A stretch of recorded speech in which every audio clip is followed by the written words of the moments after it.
रोज calcium की tablet खा रहे हैं पर फिर भी फायदा नहीं हो रहा। हो सकता है प्रॉब्लम कैल्शियम की टैबलेट में नहीं, उसको लेने के तरीके में हो। मार्केट में दो टाइप के कैल्शियम सप्लीमेंट्स अवेलेबल हैं। पहला है कैल्शियम कार्बोनेट। इसे हमेशा खाने के साथ लेना चाहिए, खाली पेट नहीं। क्यों? क्योंकि इसकी एब्जॉर्प्शन के लिए स्टमक एसिड जरूरी होता है। दूसरा है कैल्शियम सिट्रेट। इसे खाली पेट या खाने के साथ दोनों तरीकों से लिया जा सकता है, और जिन लोगों में एसिडिटी की दवाई चलती है उनके लिए एक बेटर ऑप्शन है। अब तीन जरूरी बातें आपने याद रखनी कैल्शियम सप्लीमेंटेशन में। सबसे पहला, एक बार में बॉडी लगभग 500 से 600 मिलीग्राम एलिमेंटल कैल्शियम ही अच्छे से अब्जॉर्व कर पाती है। तो इसीलिए अगर आपके डॉक्टर ने कैल्शियम दिन में 2 बार लेने के लिए लिखा है तो इसे 2 अलग अलग टाइम पर लेना है, एक साथ नहीं।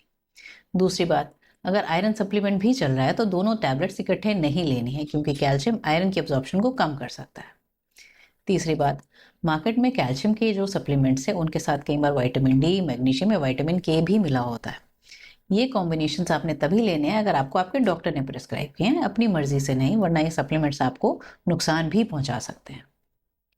अगर कैल्शियम लेने के बाद आपको पेट फूल रहा है, गैस या कॉन्स्टिपेशन हो रही है, तो अपने डॉक्टर के साथ मिलकर बात करनी है और इसके ऊपर डिस्कशन करनी है कि आपके लिए कौन सा कैल्शियम बेटर सूटेड रहेगा। प्लीज़ रिमेंबर, कैल्शियम सिर्फ टैबलेट से नहीं मिलता, हमें अपनी डाइट पर भी वर्क करना है।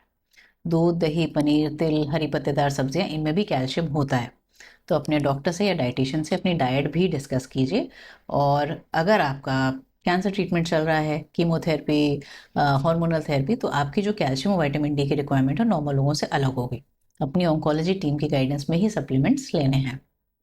सबसे ज़रूरी बात, कैल्शियम अगर गलत टाइम पे गलत तरीके से लिया गया तो उसका पूरा फायदा नहीं मिलता है। इससे कैल्शियम की कमी भी ठीक नहीं होगी। इसीलिए वही सप्लीमेंट लीजिए जो आपको आपके डॉक्टर ने लिखा है, उसी डोज में और उसी तरीके से जैसे आपको प्रिस्क्राइब किया गया हो।